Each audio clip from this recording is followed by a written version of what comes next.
അസ്സലാമു അലൈക്കും വറഹ്മത്തുള്ളാഹി വബറകാതുഹു. ഖുർആൻ പഠനം 1313, സൂറത്തു തൗബ 107 സൂക്തം. അഊദു ബില്ലാഹി മിനശ് ശൈത്വാനിർ റജീം. والذين اتخذوا مسجدا ضرارا وكفرا وتفريقا بين المؤمنين وإرصادا لمن حارب الله ورسوله من قبل وليحلفن إن أردنا إلا الحسنى والله يشهد إنهم لكاذبون. صدق الله العظيم. بسم الله والحمد لله والصلاة والسلام على سيدنا محمد وآله وصحبه ومن تبعهم بإحسان إلى يوم الدين. أما بعد. والذين اتخذوا مسجدا, പള്ളി ഉണ്ടാക്കിയ ഒരു കൂട്ടർ, ളിറാറൻ ബുദ്ധിമുട്ടിനു വേണ്ടി, വകുഫറൻ സത്യനിഷേധം ഉള്ളിലുള്ളതിനു വേണ്ടിയും, വതഫരീഖൻ ബൈനൽ മുഅ്മിനീൻ സത്യവിശ്വാസികൾക്കിടയിൽ ഭിന്നിപ്പുണ്ടാക്കാൻ വേണ്ടിയും പള്ളി ഉണ്ടാക്കിയ ആളുകൾ, വഇർസാദൻ ലിമൻ ഹാറബല്ലാഹ വറസൂലഹു മിൻ ഖബൽ നേരത്തെ തന്നെ അള്ളാഹുവിനോടും അവന്റെ റസൂലിനോടും ശത്രുതയുള്ളവർക്ക് താവളമൊരുക്കാൻ വേണ്ടിയും പള്ളി ഉണ്ടാക്കിയ ആളുകൾ, വലയഹലിഫുന്ന അവർ സത്യം ചെയ്തു പറയുകയും ചെയ്യുന്നു, ഇന്നറദിന ഇല്ലൽ ഹുസ്ന ഞങ്ങൾ നന്മയല്ലാതെ ഉദ്ദേശിച്ചിട്ടില്ല എന്ന്. എന്നാൽ വല്ലാഹു യശ്ഹദു ഇന്നഹും ലകാദിബൂൻ അല്ലാഹു സുബ്ഹാനഹു വ തആല സാക്ഷ്യം വഹിക്കുന്നു അവർ കളവ് പറയുന്നവരാണെന്ന്. അപ്പൊ കപടന്മാരുടെ കൂട്ടത്തിലുള്ള മറ്റൊരു വിഭാഗത്തെക്കുറിച്ച് അല്ലാഹു സുബ്ഹാനഹു വ തആല പഠിപ്പിക്കുകയാണ്. അവരും അതിഗുരുതരമായിട്ടുള്ള തിന്മകൾ ജീവിതത്തിൽ പകർത്തിയിട്ടുള്ള വിഭാഗമാണ് എന്ന്. ബഹുമാനപ്പെട്ട ഖുർആൻ ഇവിടെ ഈ പള്ളി, മസ്ജിദുൽ ളിറാർ എന്ന പേരിൽ അറിയപ്പെടുന്ന ഈ പള്ളി നിർമ്മാണവുമായി ബന്ധപ്പെട്ട് കപടന്മാരുടെ കൂട്ടത്തിലുള്ള, നേരത്തെ നമ്മൾ 101 ആയത്തിൽ പറഞ്ഞില്ലേ, കപടന്മാരുടെ കൂട്ടത്തിൽ ചിലർ കാപഢ്യത്തിൽ അതിര് കവിഞ്ഞു പോയിട്ടുള്ള ആൾക്കാരുണ്ടെന്ന്, കർക്കശമായി കാപഢ്യത്തിൽ ഉറച്ചു നിൽക്കുകയാണ്. അപ്പൊ ആ കൂട്ടത്തിൽപ്പെട്ട ഒരു വിഭാഗത്തിനെ സംബന്ധിച്ചാണ് ഇവിടെയും പറയുന്നത്. ഈ സൂക്തം അവതരിക്കാനുള്ള പശ്ചാത്തലം സംബന്ധമായി എല്ലാ മുഫസ്സിറുകളും രേഖപ്പെടുത്തുന്നത്, ഒരു സംഘം, ബഹുമാനപ്പെട്ട ഇമാം ബഗവി അവിടുത്തെ തഫ്സീറിൽ രേഖപ്പെടുത്തുന്നത് കാണാം, നസലത്ത് ഹാദിഹിൽ ആയത്തു ഫീ ജമാഅത്തിൻ മിനൽ മുനാഫിഖീൻ കപടന്മാരുടെ കൂട്ടത്തിൽപ്പെട്ട ഒരു സംഘം ആളുകളെ സംബന്ധിച്ചാണ് ഈ സൂക്തം അവതരിച്ചത്. ബനു മസ്ജിദൻ യുളാറൂന ബിഹി മസ്ജിദ ഖുബാ നബി സല്ലല്ലാഹു അലൈഹി വസല്ലം തങ്ങൾ മദീനയിലെത്തിയതിനു ശേഷം ആദ്യമായി നിർമ്മിച്ച പള്ളിയായ മസ്ജിദ് ഖുബായിനോട് കിടപിടിക്കാനും അതിന് ബുദ്ധിമുട്ടുണ്ടാക്കാനും വേണ്ടി പള്ളി ഉണ്ടാക്കിയ ഒരു സംഘം കപടന്മാർ, 12 പേരുണ്ടായിരുന്നു അവര് എന്നാണ് ചരിത്രം രേഖപ്പെടുത്തുന്നത്. വകാനു ഇസ്നി അശറ റജുലൻ മിൻ അഹ്ലിൻ നിഫാഖി കപടന്മാരിൽ നിന്നുള്ള 12 ആളുകളായിരുന്നു അത്. വദിയത്ത് ബിൻ സാബിത്ത്, ജുദാമ ബിൻ ഖാലിദ്, ആ ജുദാദ് ബിൻ ഖാലിദിന്റെ വീട്ടിൽ നിന്നാണ് ഇതിനാവശ്യമായ സംവിധാനങ്ങളൊക്കെ ഒരുക്കിയത്. സാലബത്ത് ബിൻ ഹാത്തിബ്, ജാരിയത്ത് ബിൻ ആമിർ, അയാളുടെ 2 മക്കൾ, മുജമ്മ ജയ്ദ്, മുഅത്തിബ് ബിൻ ഖുശൈർ, അബ്ബാദ് ബിൻ ഹുനൈഫ്, അബു ഹബീബ ഇബ്നുൽ അസ്അർ, തബത്തുൽ ബിനുൽ ഹാരിസ്, ബജാദ് ബിൻ ഉസ്മാൻ, യഹ്സുജ് എന്നു പേരുള്ള ഒരാൾ. ഇത്രയും ആളുകളായിരുന്നു ആ സംഘത്തിലുണ്ടായിരുന്നത്. അവർ പള്ളിയുണ്ടാക്കാനുള്ള കാരണം എന്താ? ളിറാറൻ എടങ്ങേറുണ്ടാക്കാൻ വേണ്ടി, മുഅ്മിനീങ്ങൾക്ക് ശല്യം ഉണ്ടാക്കാൻ വേണ്ടി, വിശ്വാസികൾക്കിടയിൽ അസ്വസ്ഥത പടർത്താൻ വേണ്ടിയാണ് അവർ പള്ളി നിർമ്മിച്ചത്. അതോടൊപ്പം തന്നെ കുഫറൻ അള്ളാഹുവിനോടും അവന്റെ റസൂലിനോടും അവർക്ക് കടുത്ത നിഷേധമുണ്ട്. ആ നിഷേധം മനസ്സിലുള്ളത് പ്രകടമാക്കാൻ വേണ്ടിയും, വതഫരീഖൻ ബൈനൽ മുഅ്മിനീൻ സത്യവിശ്വാസികൾക്കിടയിൽ ഭിന്നിപ്പുണ്ടാക്കാൻ വേണ്ടിയും പള്ളി ഉണ്ടാക്കി. കാരണം ഇപ്പൊ എല്ലാവരും മസ്ജിദ് ഖുബായിൽ ഒരേ മനസ്സോടുകൂടെ നിസ്കരിക്കുകയാണ്. അവരെ കൂട്ടത്തുനിന്ന് കുറച്ചാൾക്കാരെന്ത് ചെയ്യണം? ഈ പള്ളിയിലേക്ക് ആകർഷിക്കണം. അങ്ങനെ പിന്നെ 2 പള്ളിയിൽ നിസ്കരിക്കുന്ന ആളുകൾ തമ്മിൽ എന്തെങ്കിലുമൊക്കെ വർത്തമാനങ്ങൾ, ഏഷണികൾ പറഞ്ഞ് അവർക്കിടയിൽ പ്രശ്നങ്ങൾ ഉണ്ടാക്കണം. അങ്ങനെ ഭിന്നിപ്പും ശല്യവുമായി മുസ്ലിമീങ്ങൾ തമ്മിൽ തല്ലുന്നൊരു സാഹചര്യം ഉണ്ടാക്കണം. ഇത്ര കുടുസായ ചിന്താഗതികളായിരുന്നു കപടന്മാർ മനസ്സിൽ സൂക്ഷിച്ചിരുന്നത്. സ്വാഭാവികമായും അവർ ആ പള്ളിയിൽ നിസ്കരിക്കുന്നു, ഇവർ ഈ പള്ളിയിൽ നിസ്കരിക്കുന്നു, പ്രത്യേകിച്ച് പ്രശ്നങ്ങളൊന്നുമില്ല. പക്ഷെ ഇടയിൽ കപടന്മാരുടെ പറ്റി ഏഷണിക്കാർ വന്നാൽ എന്തുണ്ടാവും? ഈ പള്ളിയിലെ നിസ്കാരത്തിനെ പറ്റി, ഈ പള്ളിയിൽ നിസ്കരിക്കുന്നവരെ പറ്റി അവരത് പറഞ്ഞു എന്ന് പറയാം. ആ പള്ളിയിൽ നിസ്കരിക്കുന്നവരെ പറ്റി ഇവരിതിങ്ങനെ പറഞ്ഞു എന്നും പറയാ. അങ്ങനെ രണ്ടു ഭാഗത്തെയും പരസ്പരം തമ്മിൽ തല്ലിക്കാൻ വേണ്ടി രണ്ടു തലയും കൂട്ടിമുട്ടിച്ച് പ്രശ്നങ്ങൾ ഉണ്ടാക്കാൻ വേണ്ടിയിട്ട് ഇവർക്ക് ഇതിന്റെ ഇടയിൽ നിന്ന് കളിക്കാൻ പറ്റും. അതിനെന്ത് വേണം? എല്ലാവരും ഒരേ പള്ളിയിൽ നിസ്കരിച്ചാൽ അത് നടക്കൂല. അതുകൊണ്ട് കുറച്ച് ആൾക്കാരെ ഇങ്ങോട്ട് എങ്ങനെങ്കിലും വലിച്ചു കൊണ്ടുവരണം മസ്ജിദ് ഖുബായിൽ നിന്ന്. എന്നിട്ട് ഇവിടെ നിസ്കരിക്കുന്നവരെ പറ്റി അവിടെ നിസ്കരിക്കുന്നവർ കുറ്റം പറഞ്ഞു എന്ന് ഇവരോട് നുണ പറഞ്ഞു കൊടുക്കണം. ഈ പുതിയ പള്ളിക്ക് വന്ന ആൾക്കാർ നേരത്തെ നിസ്കരിക്കുന്ന ഖുബായിലുള്ളവരെ പറ്റി അത് പറഞ്ഞു എന്ന് തിരിച്ച് അങ്ങോട്ടും പോയിട്ട് നുണ പറഞ്ഞു കൊടുക്കണം. സ്വാഭാവികമായും അവർക്കിടയിൽ എന്തുണ്ടാകും? മാനസികമായ അകൽച്ചയുണ്ടാകും. ഇപ്പൊ അവർ ഭയങ്കര സൗഹൃദത്തിലാണ്, ഭയങ്കര സ്നേഹത്തിലാണ്, സഹോദരന്മാര് എന്ന അർത്ഥത്തിലുള്ള നല്ല ബന്ധം കാത്തു സൂക്ഷിക്കുകയാണ്. ആ ബന്ധത്തിൽ വിള്ളലുണ്ടാക്കാൻ ഇவ்விധത്തിലുള്ള കുത്തിത്തിരിപ്പുമായി കടന്നു വരണം. ഇതാണ് ലിറാറെന്ന് പറഞ്ഞത്.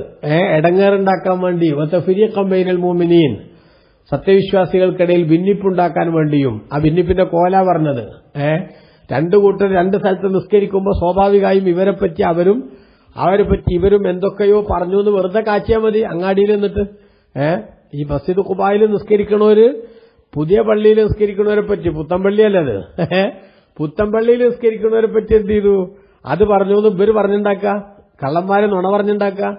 അതേപോലെ തന്നെ പുതിയ പള്ളിക്ക് ചേക്കേറിയവര് പഴയ പള്ളിയിൽ നിസ്കരിക്കുന്ന ആളെ സംബന്ധിച്ച് അവിടുത്തെ എന്തൊക്കെയോ കുറവുകൾ പറഞ്ഞു എന്ന് ഇവിടെ ഇപ്പുറത്തും പറഞ്ഞുണ്ടാക്കുക. അങ്ങനെ രണ്ടിന്റെയും ഇടയിൽ നിന്ന് രണ്ടു കൂട്ടർക്കിടയിലും കുത്തിത്തിരിപ്പുണ്ടാക്കി പരസ്പരം ഭിന്നിപ്പുണ്ടാക്കാൻ അവരുദ്ദേശിച്ചു. അവർക്ക് ഇമാമായിട്ട് അവരെന്ത് ചെയ്തു? വക്കാന യുസല്ലി ബിഹിം മുജമ്മഅ ഇബ്നു ജാരിയ റളിയല്ലാഹു അൻഹു. മുജമ്മഅ ഇബ്നു ജാരിയ റളിയല്ലാഹു അൻഹുവിനെ അവർ ഇമാമായിട്ട് നിശ്ചയിക്കുകയും ചെയ്തു. അതായത് നല്ല ഖിറാഅത്താണ് അദ്ദേഹത്തിന്റെ. അദ്ദേഹം ഇവരുടെ കുത്തിത്തിരിപ്പൊന്നും അറിയില്ല, ഇവരുടെ ഉള്ളിലുള്ള ദുരുദ്ദേശം അറിയില്ല. അവിടെ ഒരു പുതിയൊരു പള്ളി വന്നിട്ടുണ്ട്. ആ പള്ളി നമ്മളിവിടെ മസ്ജിദ് ഖുബായിൽക്ക് നടന്നു പോകാൻ കഴിയാത്ത ആൾക്കാർക്ക്, വയസ്സന്മാർക്ക്, അതേപോലെ മഴയൊക്കെ ഉണ്ടാവുമ്പോൾ കൂടുതൽ ദൂരമില്ലാത്ത സ്ഥലത്ത് നിന്നൊരു സൗകര്യം ഉണ്ടായാൽ അത് നല്ലതല്ലേ? ഇങ്ങനെയൊക്കെ സാധാരണ ഒരു പള്ളി ഉണ്ടാക്കുന്നതിന് നമ്മൾ അനുകൂലമായി പറയുന്ന ചില കാരണങ്ങളൊക്കെയാണ് അവർ പുറത്തു പറഞ്ഞത്. ആ കാരണങ്ങൾ പറഞ്ഞ് പള്ളി ഉണ്ടാക്കിയിട്ട് നല്ലൊരു ഇമാമിനെ വേണം, അതുകൊണ്ടാണ് നമ്മൾ വിളിച്ചത് എന്ന് മാത്രം ആരോട് പറഞ്ഞത്? മുജമ്മഅ ഇബ്നു ജാരിയ റളിയല്ലാഹു അൻഹുവിനോട് പറഞ്ഞത്. അദ്ദേഹം നല്ല ചെറുപ്പക്കാരനാണ്, നല്ല ഖിറാഅത്ത്, നല്ല സൗന്ദര്യമുള്ള ഓത്തുകാരനാണ്. അപ്പൊ അദ്ദേഹത്തിന്റെ ഖിറാഅത്ത് ആകർഷിച്ചുകൊണ്ട് ഒരുപാട് ആളുകളെ എങ്ങോട്ട് എത്തിക്കാൻ പറ്റും?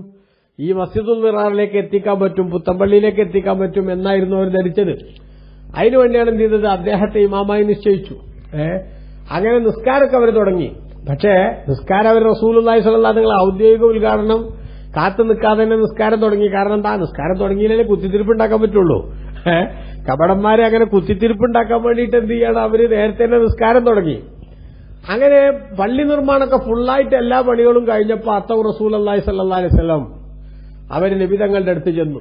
യതജഹ്ഹസു ഇലാ തബൂക്ക്, തബൂക്കിലേക്ക് പുറപ്പെടാൻ വേണ്ടിയുള്ള ഒരുക്കങ്ങൾ നടത്തിക്കൊണ്ടിരിക്കുകയാണ് നബി സല്ലല്ലാഹു അലൈഹി വസല്ലം തങ്ങൾ. അപ്പോഴാണ് റസൂലുള്ളാഹിന്റെ അടുത്ത് അവർ ചെല്ലേണ്ടത്. ചെന്നിട്ട് ഫഖാലു, അവർ പറഞ്ഞു, ഇമാം ബഖവി റളിയല്ലാഹു അൻഹു രേഖപ്പെടുത്താണ്, യാ റസൂലല്ലാഹ്, അള്ളാഹുവിന്റെ ദൂതരെ, ഇന്നാ ഖദ് ബനീനാ മസ്ജിദൻ, ഞങ്ങളൊരു പള്ളി ഉണ്ടാക്കിയിട്ടുണ്ട്. ലിദിൽ ഇല്ലത്തി വൽ ഹാജ, ആ പള്ളി ഉണ്ടാക്കിയത് രോഗികളായിട്ടുള്ള ആൾക്കാർക്ക്, അതേപോലെ ചില അത്യാവശ്യക്കാർക്കൊക്കെ വേണ്ടിയാണ്. വൽ ലൈലത്തിൽ മുഖ്തിറത്തി വൽ ലൈലത്തി ശാത്തിയ, നല്ല തണുപ്പുള്ള മദീനത്തെ മരം കോച്ചുന്ന തണുപ്പുള്ള രാത്രികളിലൊക്കെ, ആ തണുപ്പുള്ള രാത്രികളിലും അതേപോലെ തന്നെ മഴയുള്ള സമയത്തൊക്കെ മസ്ജിദ് ഖുബായിലേക്ക് എത്തിപ്പെടാൻ പ്രയാസമുള്ള ആളുകൾക്ക് ഈ പള്ളിയിൽ നിന്ന് നിസ്കരിക്കാനുള്ള ഒരു സൗകര്യം ഉണ്ടാക്കാൻ വേണ്ടി ഞങ്ങളൊരു സൗകര്യത്തിന് ഒരു പള്ളി ഉണ്ടാക്കിയിട്ടുണ്ട്. അതുകൊണ്ട് വഇന്നാ നുഹിബ്ബു അൻ തഅതിയനാ വതുസല്ലി ബിനാ ഫീഹി, നബിയെ തങ്ങൾ അൻ തഅതിയനാ, ഞങ്ങളടുത്ത് വരണം, വതുസല്ലിയ ബിനാ ഫീഹി, എന്നിട്ട് ആ പള്ളിയിൽ വന്ന് ഞങ്ങൾക്ക് ഇമാമായിട്ടൊന്ന് തങ്ങൾ നിസ്കരിച്ച് തരണം. വതദഉ ലനാ ബിൽ ബറക്ക, തങ്ങൾ ഞങ്ങൾക്ക് വേണ്ടി ബറക്കത്തിന് ദ്വാരക്കയും വേണം. അപ്പോ തങ്ങൾ ഉദ്ഘാടനം ചെയ്താൽ എന്താവും? പിന്നെ സഹാബികൾ ആരും ആ പള്ളിയെപ്പറ്റി സംശയിക്കൂല. വാസ്തവത്തിൽ നബി സല്ലല്ലാഹു അലൈഹി വസല്ലം തങ്ങളോട് മനസ്സിന്റെ ഉള്ളിൽ 1% പോലും മതിപ്പില്ലാത്ത ക്രൂരന്മാരാണ് ഈ കപടവിശ്വാസികൾ. പക്ഷെ നബി തങ്ങളുടെ അടുത്ത് ചെന്നിട്ട് അവർ നന്നായിട്ട് അഭിനയിക്കുകയാണ്. തങ്ങളൊന്ന് വരണം, ഉദ്ഘാടനം ചെയ്തു തരണം, ബർക്കത്തിനു വേണ്ടി ദ്വാർക്കണം, തങ്ങളൊന്ന് ബർക്കത്തിന് ദ്വാർന്നാ ഞങ്ങൾ രക്ഷപ്പെടും. ഉണ്ടോ?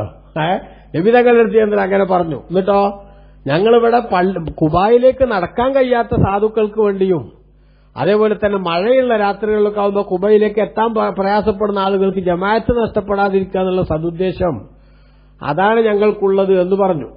അപ്പൊ ഫഖാല ലഹും റസൂലുള്ളാഹി സ്വല്ലല്ലാഹു അലൈഹി വസല്ലം, നബി സല്ലല്ലാഹു അലൈഹി വസല്ലം തങ്ങൾ അവരോട് പറഞ്ഞു, ഞാനൊരു യാത്രയുടെ വക്കിലാണുള്ളത്, അതുകൊണ്ട് ഇൻഷാ അല്ലാഹ് യാത്ര കഴിഞ്ഞ് തിരിച്ചെത്തിയാൽ അതൈനാക്കും ഫസല്ലൈനാ ലക്കും ഫീഹി, ഞാൻ നിങ്ങളടുത്ത് വരും, നിങ്ങൾക്ക് വേണ്ടി അവിടെ നിസ്കരിച്ചു തരും എന്ന് റസൂലുള്ളാഹി സ്വല്ലല്ലാഹു നിങ്ങൾ പറഞ്ഞു. അങ്ങനെ നബി സല്ലല്ലാഹു അലൈഹി വസല്ലം തങ്ങൾ പറഞ്ഞു. അപ്പൊ എന്ത് ചെയ്തു? അവരപ്പം തിരിച്ചു പോന്നു.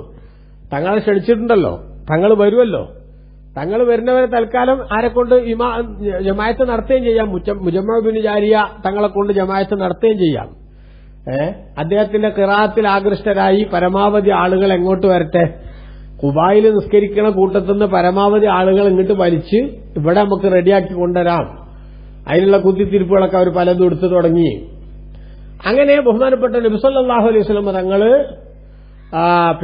യുദ്ധം കഴിഞ്ഞ്, അതായത് തബൂക്ക് യുദ്ധം കഴിഞ്ഞ് തിരിച്ചു വരുമ്പോ അവിടേക്ക് വരാൻ നബി സല്ലല്ലാഹു തങ്ങൾ തീരുമാനിച്ചു. അങ്ങനെ റസൂലുള്ളാഹി സ്വല്ലല്ലാഹു അലൈഹി വസല്ലം തങ്ങൾ യുദ്ധം കഴിഞ്ഞ് തിരിച്ചു വരുന്നു എന്നറിഞ്ഞപ്പോ ഇവരെന്ത് ചെയ്തു? ഇവര് വഴി തന്നെ റസൂലുള്ളാഹിനെ ചെന്ന് കാത്തുന്നു. സീ അവാൻ എന്ന് പറയുന്ന സ്ഥലത്ത്, സൂ അവാൻ എന്ന് പറയുന്ന മദീനയിലേക്ക് പിന്നെയും ഏകദേശം ഒരു മണിക്കൂറുകളോളം യാത്ര ചെയ്യേണ്ട അത്രയും അകലത്ത് പോയിട്ട് റസൂലുള്ളാഹിനെ കാത്തുന്നു. തങ്ങൾ ഫ്രഷ് ആയിട്ട് എവിടേക്ക് വരാൻ വേണ്ടി? ഈ പള്ളിയിൽ വന്ന് നിസ്കരിക്കാൻ വേണ്ടി. എന്ന് പറഞ്ഞാൽ ഇനി മദീനത്ത് വന്നതിന് ശേഷം ഇവരെ ഉള്ളിലിരിപ്പറ്റ ആർക്കെങ്കിലും മനസ്സിലായിട്ട് റസൂലുള്ളാഹിനോട് പറഞ്ഞു കൊടുത്താലോ? അപ്പൊ അതിനു മുമ്പേ എന്ത് ചെയ്യണം? തങ്ങളവിടെ എത്തിക്കാൻ വേണ്ടിയിട്ട് സൂ അവാൻ എന്ന സ്ഥലത്തെത്തിയപ്പോ തന്നെ അവര് നബി തങ്ങളുടെ അടുത്തേക്ക് അങ്ങോട്ട് ചെന്നു. അങ്ങനെ ചെന്നിട്ട് ഫസഅലൂഹു ഇത്യാന മസ്ജിദിഹിം, അവരെ പള്ളിയിലേക്ക് വരണമെന്ന് അവർ നബി തങ്ങളോട് ആവശ്യപ്പെട്ടു. തങ്ങൾ ഉദ്ഘാടനത്തിന് വേണ്ടി ഞങ്ങൾ ഇത്രയും കാത്തുന്നതാണ്, അതുകൊണ്ട് വീട്ടിൽ പോയിട്ട് റിലാക്സ് ചെയ്യാൻ വേണ്ടി നിൽക്കണ്ട, തങ്ങൾ നേരെ അങ്ങോട്ട് പള്ളിയിലേക്ക് വരണം എന്ന് പറഞ്ഞ് ക്ഷണിച്ചു. അങ്ങനെ ഫദഅ ബിഖമീസിഹി ലിയൽബിസഹു വയതിയഹും, അങ്ങനെ അവിടേക്ക് പോകാൻ വേണ്ടി റസൂലുള്ളാഹി സ്വല്ലല്ലാഹു അലൈഹി വസല്ലം ഡ്രസ്സ് കൊണ്ടുവരാൻ ആവശ്യപ്പെടുകയും അത് ധരിച്ച് അവിടേക്ക് പോകാൻ തീരുമാനിക്കുകയും ചെയ്തു. ഫനസല അലൈഹിൽ ഖുർആൻ, അപ്പോഴാണ് നബി തങ്ങൾക്ക് വിശുദ്ധ ഖുർആനിൽ ഈ ആയത്തിറങ്ങുന്നത്. അഖ്ബറഹുല്ലാഹു തആല ഖബറ മസ്ജിദിൽ നിറാരി വമാ ഹമ്മൗ ബിഹി, ഈ എടങ്ങേറിന്റെ പള്ളിയുടെ വിവരങ്ങളൊക്കെ അല്ലാഹു തആല നബി തങ്ങൾക്ക് അറിയിച്ചു കൊടുത്തു. അതോടൊപ്പം തന്നെ ഈ പള്ളി നിർമ്മിച്ച ആളുകളുടെ ഉള്ളിലിരിപ്പും അവരുടെ പർപ്പസ് എന്താണെന്ന് നബി സല്ലല്ലാഹു അലൈഹി വസല്ലം അല്ലാഹു തആല പറഞ്ഞു കൊടുത്തതോടുകൂടെ ഫദഅ റസൂലുള്ളാഹി സ്വല്ലല്ലാഹു അലൈഹി വസല്ലം മാലിക് ഇബ്നു ദുഖ്ശും റളിയല്ലാഹു അൻഹുവിനെ നബി തങ്ങൾ വിളിച്ചു. മഅൻ ഇബ്നു അദി റളിയല്ലാഹു അൻഹുവിനെയും വിളിച്ചു. ആമിർ ഇബ്നു സക്കൻ റളിയല്ലാഹു അൻഹുവിനെയും വിളിച്ചു. വഹ്ശിയൻ ഖാതില ഹംസ റളിയല്ലാഹു അൻഹുവിനെ കൊന്ന വഹ്ശി റളിയല്ലാഹു അൻഹുവിനെയും വിളിച്ചു. ആ വഹ്ശിയും ഈ കൂട്ടത്തിലുണ്ട്. അങ്ങനെ ഇവരെ 4 പേരെ റസൂലുള്ളാഹി വിളിച്ചു. എന്നിട്ട് വഖാല ലഹും, അവരോട് 4 പേരോടും മുത്തുനബി പറഞ്ഞു, ഇൻതലിഖൂ ഇലാ ഹാദൽ മസ്ജിദിൽ ളാലിമി അഹ്ലു, അക്രമികളായ ആളുകൾ നിർമ്മിച്ച ആ പള്ളിയിലേക്ക്, ആ പുത്തൻ പള്ളിയിലേക്ക് നിങ്ങൾ പോകണം. എന്നിട്ട് ഫഹദിമൂഹു, ആ പള്ളി നിങ്ങൾ പൊളിച്ചു കളയണം. വാഹിരിഖൂഹു, അത് നിങ്ങൾ ചുട്ടു കച്ചാമ്പലാക്കണം. വൃത്തികേടിന്റെയും ശല്യത്തിന്റെയും സംഗതികൾ, ആ സ്മാരകങ്ങൾ, അത് ആളുകൾക്ക് പിന്നെ ഒരു ഓർമ്മയായി പോലും നിലനിൽക്കാതിരിക്കാൻ ആവശ്യമായ അതിന് തുടച്ചു നീക്കുന്ന സമീപനം സ്വീകരിക്കണം. അങ്ങനെ ഫഖറജു സരിഅ, ഈ പറഞ്ഞ 4 പേരും വളരെ പെട്ടെന്ന് തന്നെ പുറപ്പെട്ടു. അങ്ങനെ ഈ കൂട്ടത്തിലെ മാലിക് ഇബ്നു ദുഖ്ശും റളിയല്ലാഹു അൻഹുവിന്റെ കുടുംബക്കാരുടെ അടുത്ത് ചെന്ന് ഈത്തപ്പനയുടെ ഓല കൊണ്ടുണ്ടാക്കിയ പ്രത്യേക ചൂട്ട് കത്തിച്ചു വന്ന് അവർ പള്ളിയിലേക്ക് കയറി. മസ്ജിദുൽ നിറാർ എന്ന ഇടങ്ങേറിന്റെ ഡ്യൂപ്ലിക്കേറ്റ് പള്ളിയിലേക്ക് കയറി. പള്ളിയിലേക്ക് അവർ പ്രവേശിക്കുമ്പോൾ ആ പള്ളിയിൽ ഇവരെ ഈ കപടന്മാരായിട്ടുള്ള ചില ആളുകളുണ്ട്. മുസ്ലിമീങ്ങൾ, സഹാബികൾ ഈ രൂപത്തിൽ ഇങ്ങനെ ചൂട്ടും കത്തിച്ചു വരുന്നത് കണ്ടതോടുകൂടെ പന്തികേട് മനസ്സിലാക്കിയ കപടന്മാർ ഓടി രക്ഷപ്പെട്ടു. മുസ്ലിമീങ്ങൾ ആ പള്ളി കരിച്ചു കളഞ്ഞു എന്ന് മാത്രമല്ല, പിന്നീട് നബി സല്ലല്ലാഹു അലൈഹി വസല്ലമ തങ്ങൾ ആ പ്രദേശത്തെ വാമറ നബിയു സല്ലല്ലാഹു അലൈഹി വസല്ലമ യുത്തഖദ ദാലിക കുനാസതൻ, ആ പള്ളി നിന്നിരുന്ന പ്രദേശം നബി സല്ലല്ലാഹു അലൈഹി വസല്ലമ തങ്ങൾ പ്രത്യേക കുപ്പത്തൊട്ടിയാക്കാനും കച്ചറകൾ നിക്ഷേപിക്കാനുള്ള ഇടമാക്കാനും റസൂലുള്ളാഹി നിർദ്ദേശിച്ചു. അതായത് ആ സ്ഥലത്തിനൊരു പരിശുദ്ധിയുടേതായിട്ടുള്ള ഒരു പരിവേഷം ഒരിക്കലും നിലനിൽക്കാതിരിക്കാൻ ആവശ്യമായിട്ടുള്ള സംവിധാനം തങ്ങൾ ഉണ്ടാക്കിയെന്നർത്ഥം. അപ്പൊ അവിടെ പള്ളി ഉണ്ടായിരുന്നില്ലേ? പള്ളി ഉണ്ടാക്കിയ പിന്നെ ഖിയാമത്ത് നാൾ വരെ അത് പള്ളി തന്നെ ആവൂലേ എന്ന സംശയമൊന്നും ഇവിടെ അല്ല. കാരണം എന്താ, ഇവരത് പള്ളിയൊന്നുമല്ല, ഇവരെ ഇടങ്ങേറിന് വേണ്ടി ഒരു കെട്ടിടം ഉണ്ടാക്കിയതാണ്. അതുകൊണ്ട് തന്നെ സതുദ്ദേശമല്ലാതെ പള്ളിയുടെ കോലുണ്ടാക്കിയോണ്ടത് പള്ളിയാവണില്ല. അതിന് നമ്മൾ ആ അർത്ഥത്തിലുള്ള ബഹുമാനവും കൊടുക്കേണ്ടതില്ല എന്നത് നമുക്ക് മനസ്സിലാക്കാൻ പറ്റും.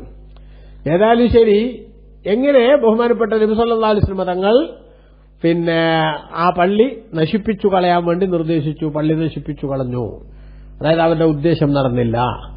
അപ്പൊ മുസ്ലിമീങ്ങൾക്കിടയിൽ ഭിന്നിപ്പുണ്ടാക്കാനും അവരുടെ മനസ്സിൽ വിശ്വാസമില്ലാത്തതുകൊണ്ടും അതേപോലെ തന്നെ ഇടങ്ങേറുണ്ടാക്കാനും പള്ളി ഉണ്ടാക്കി. ഇനി പള്ളി ഉണ്ടാക്കുന്നതിന്റെ ഏറ്റവും പ്രധാനപ്പെട്ട ലക്ഷ്യം വഇർസാദൻ ലിമൻ ഹാറബല്ലാഹ വറസൂലഹു മിൻ ഖബ്ലു, നേരത്തെ തന്നെ അള്ളാഹുവിനോടും അവന്റെ റസൂലിനോടും ശാസ്ത്രമം വെച്ച് പുലർത്തുന്നവർക്ക് താവളമൊരുക്കാൻ വേണ്ടിയുമാണ് അവർ പള്ളി ഉണ്ടാക്കിയത്. മനസ്സിലായോ? നേരത്തെ തന്നെ അള്ളാഹുവിന്റെ റസൂലിനോടും അള്ളാഹിനോടും എതിര് വെച്ച് പുലർത്തുന്ന ആള് എന്ന് പറഞ്ഞാൽ ആരാധ്യ ഉദ്ദേശം അബൂ ആമിർ എന്ന് പറയുന്ന ഒരു പുരോഹിതനാണത്. അബൂ ആമിർ എന്ന് പറയുന്നത് നേരത്തെ മദീനയിലുണ്ടായിരുന്ന ഖസറജ് ഗോത്രക്കാരനായിട്ടുള്ള അവരുടെ ലീഡറായിട്ടുള്ള ഒരാളായിരുന്നു. അയാൾ വലിയ പണ്ഡിതനാണ്, നല്ലോണം വിവരമുള്ള ആളാണ്. അങ്ങനെ നേരത്തെ തന്നെ ക്രിസ്തുമതം സ്വീകരിച്ച് അവരുടെ പ്രത്യേക വസ്ത്രങ്ങളൊക്കെ അണിഞ്ഞു നടന്നിരുന്ന ആളാണ്. വലിയ ബഹുമാനം കിട്ടിയിരുന്നു. അങ്ങനെ നബി സല്ലല്ലാഹു അലൈഹി വസല്ലം തങ്ങൾ മദീനയിലെത്തിയപ്പോ അബൂ ആമിർ എന്ന് പറയുന്ന ഈ പുരോഹിതൻ, അതുകൊണ്ട് തന്നെ അയാൾ അബൂ ആമിർ റാഹിബ്, ഫാദർ അബൂ ആമിർ എന്നാണ് അയാളെ പറയാ. അയാൾ നബി തങ്ങളുടെ അടുത്ത് വന്നു. എന്നിട്ട് ചോദിച്ചു, മാഹാദല്ലദീ ജിഇത ബിഹി, നിങ്ങൾ കൊണ്ടുവന്ന സന്ദേശം എന്താണെന്ന് നബി തങ്ങളോട് ചോദിച്ചു. കാല നബി തങ്ങൾ പറഞ്ഞു, ജിഇതു ബിൽ ഹനീഫിയത്തി ദീനി ഇബ്രാഹിം, ഇബ്രാഹിം നബി അലൈഹിസ്സലാമിന്റെ മതമായിട്ടുള്ള ഹൃജുവായ റൂട്ട് പ്രചരിപ്പിക്കുന്ന ആ ദീനാണ് ഞാൻ കൊണ്ടുവന്നത് എന്ന് പറഞ്ഞു. അപ്പൊ അബൂ ആമിർ പറഞ്ഞു, ഫഇന്ന അലൈഹ, ആ മതത്തിലാണല്ലോ ഞങ്ങൾ ഉള്ളത് എന്ന് പറഞ്ഞു. അപ്പൊ നബി തങ്ങൾ പറഞ്ഞു, ഇന്നക ലസ്ത അലൈഹ, നീ ആ മതത്തിലല്ല ഉള്ളത് എന്ന് പറഞ്ഞു. ഖാല ബലാ വലാകിന്നക അദ്ഖൽത ഫിൽ ഹനീഫിയത്തി മാ ലൈസ മിൻഹാ. അപ്പൊ അബൂ ആമിർ പറഞ്ഞു, അതെ, ഞാൻ ആ മതത്തിൽ തന്നെ ഉള്ളത്, പക്ഷെ നിങ്ങൾ ആ ഇബ്രാഹിം നബി അലൈഹി ഇസ്ലാമിന്റെ മതത്തിൽ കുറെ വേണ്ടാത്ത കരിഞ്ചന്തകൾ കടത്തിക്കൂട്ടിയിട്ടുണ്ട് എന്ന് നബി സല്ലല്ലാഹു അലൈഹി വസല്ലം തങ്ങളോട് പറഞ്ഞു. അപ്പൊ നബി തങ്ങൾ പറഞ്ഞു, മാ ഫഅൽതു, ഞാൻ അങ്ങനെ വേണ്ടാത്തതൊന്നും ഇതിൽ കടത്തിക്കൂട്ടിയിട്ടില്ലെന്നു മാത്രമല്ല, വലാകിന്നി ജിഅതു ബിഹാ ബൈളാ നഖിയാ, ഏറ്റവും പരിശുദ്ധമായ വിധത്തിൽ തന്നെയാണ് ഈ സന്ദേശങ്ങൾ ഞാൻ കൊണ്ടുവന്നിട്ടുള്ളത് എന്ന് പറഞ്ഞു. അബൂ ആമിറിന് പിന്നൊന്നും പറയാനില്ല. അപ്പൊ തൽക്കാലം രക്ഷപ്പെടാൻ വേണ്ടി അവൻ പറഞ്ഞു, അമാതല്ലാഹുൽ കാദിബ മിന്നാ ത്വരീദൻ വഹീദൻ ഗരീബാ, നമ്മളെ കൂട്ടത്തിൽ നിന്ന് നുണ പറയുന്ന ഒരാളുണ്ടല്ലോ, ഒന്നുകിൽ ഞാനല്ലേ നിങ്ങള്. ആരാണോ നുണ പറയുന്നതെങ്കിൽ ആ നുണ പറയുന്നവനെ അല്ലാഹു തആല ഒറ്റപ്പെടുത്തി ആരുമില്ലാത്തടത്ത് വെച്ച്, സ്വന്തം നാട്ടിലല്ലാതെ വേറെ ഏതോ ഒരു പ്രദേശത്ത് വെച്ച് അല്ലാഹു തആല മരിപ്പിക്കട്ടെ എന്ന് ഇവൻ ദുആ ചെയ്തു. അബൂ ആമിർ ദുആ ചെയ്തപ്പോ ഫഖാല നബി സല്ലല്ലാഹു അലൈഹി വസല്ലം ആമീൻ, നബി തങ്ങൾ ആ ദുആക്ക് ആമീനും പറഞ്ഞു, പടച്ചോനെ ഇത് സ്വീകരിക്കണേന്ന്. വസമ്മാഹു അബൂ ആമിർ അൽ ഫാസിഖ്, തമ്മാടിയായ അബൂ ആമിർ എന്ന് റസൂലുള്ളാഹിന്റെ പേരും വെച്ചു. അബൂ ആമിർ റാഹിബ്, പുരോഹിതനായ അബൂ ആമിർ എന്നാണ് നേരത്തെ അറിയപ്പെട്ടതെങ്കിൽ നബി തങ്ങൾ അയാൾക്ക് പേര് വെച്ചത് അബൂ ആമിറുൽ ഫാസിഖ് എന്നാണ്. കാരണം കടുത്ത തമ്മാടിത്തം വെച്ചു പുലർത്തിയ മനുഷ്യനാണ്. അപ്പൊ ആ മനുഷ്യൻ, അയാൾക്ക് റസൂലുള്ളാഹിനോട് ഭയങ്കര ശത്രുത ഉണ്ടായിരുന്നു. ഫലമ്മ, അങ്ങനെ ആ മനുഷ്യൻ റസൂലുള്ളാഹി സ്വല്ലല്ലാഹു അലൈഹി വസല്ലം തങ്ങളെ കൊണ്ട് വിശ്വസിക്കാൻ തയ്യാറാകുന്നില്ല. അയാള് നബി സല്ലല്ലാഹു അലൈഹി വസല്ലം തങ്ങൾക്കെതിരിൽ നിലകൊള്ളാൻ തീരുമാനിക്കുന്നു. പക്ഷെ അയാൾ എതിരിൽ നിലകൊണ്ടപ്പോൾ തന്റെ നാട്ടുകാരും കുടുംബക്കാരും അതേപോലെ തന്നെ ഗോത്രക്കാരും നേരത്തെ വലിയ ആദരവ് കൊടുത്തിരുന്ന ആളുകളൊക്കെ അയാളെ തള്ളിപ്പറഞ്ഞു. ഞങ്ങൾ മുത്തുനബിന്റെ കൂടെയാ നിൽക്കുന്നത്, റസൂലുള്ളാഹിനെ സ്വീകരിക്കാൻ നിനക്ക് മനസ്സില്ലെങ്കിൽ നിന്നെ ഞങ്ങൾ അള്ളാഹുവിന്റെ ശത്രുവായിട്ടേ കാണൂ എന്ന് അബൂ ആമിർ എന്ന ഈ പുരോഹിതനോട് മുസ്ലിമീങ്ങൾ പറഞ്ഞു. അങ്ങനെ മുസ്ലിമീങ്ങൾ പറഞ്ഞപ്പോൾ ആ മനുഷ്യന് രക്ഷയില്ലാണ്ടായി. അങ്ങനെ ബദർ യുദ്ധം നടന്നപ്പോൾ ബദർ യുദ്ധത്തിൽ മുസ്ലിമീങ്ങൾക്ക് വലിയ വിജയമുണ്ടായി. അപ്പൊ ഇവന് ബോധ്യപ്പെട്ടു, ഈ നബിതങ്ങളെ ഞാൻ ഇല്ലായ്മ ചെയ്യാൻ വേണ്ടി പരിശ്രമിച്ചാൽ കാര്യം നടക്കൂല, എനിക്ക് വിജയിക്കാൻ സാധിക്കില്ല. അങ്ങനെ അവൻ നേരെ മദീനയിൽ നിന്ന് മക്കയിലേക്ക് രക്ഷപ്പെട്ടു. മക്കയിൽ രക്ഷപ്പെട്ട് മുശ്രിക്കുകളായിട്ടുള്ള ആളുകളുടെ മുന്നിൽ വന്ന് റസൂലുള്ളാഹിക്കെതിരെ സംസാരിച്ചു. ആർക്കും പിന്നെ അങ്ങനെയാണല്ലോ, മുശ്രിക്കുകൾ മക്കക്കാരെ സംബന്ധിച്ചിടത്തോളം നബിതങ്ങൾക്ക് എതിരിൽ വർത്താനം പറഞ്ഞാൽ ആ വർത്താനം പറയുന്ന ആളുകൾക്ക് എല്ലാ സപ്പോർട്ടും അവർ കൊടുക്കും. അങ്ങനെ അബൂ ആമിർ മക്കക്കാരെ കൂടെ കൂടി റസൂലുള്ളാഹിക്കെതിരെയുള്ള എതിർപ്പും ശത്രുതയും പരമാവധി ആളിക്കത്തിച്ച് മുതലെടുക്കാനുള്ള ശ്രമങ്ങൾ തുടങ്ങി. ഇൻഷാ അല്ലാഹ് ഇതിന്റെ ബാക്കിയും തുടർന്നുള്ള ആയത്തും അടുത്ത ക്ലാസ്സിൽ നമുക്ക് പറയാം. അല്ലാഹു തൗഫീഖ് നൽകട്ടെ. ആമീൻ. സല്ലല്ലാഹു അലാ സയ്യിദിനാ മുഹമ്മദിൻ വആലിഹി വസഹ്ബിഹി അജ്മഈൻ വൽഹംദുലില്ലാഹി റബ്ബിൽ ആലമീൻ. അസ്സലാമു അലൈക്കും വറഹ്മത്തുള്ളാഹി വബറകാതുഹു.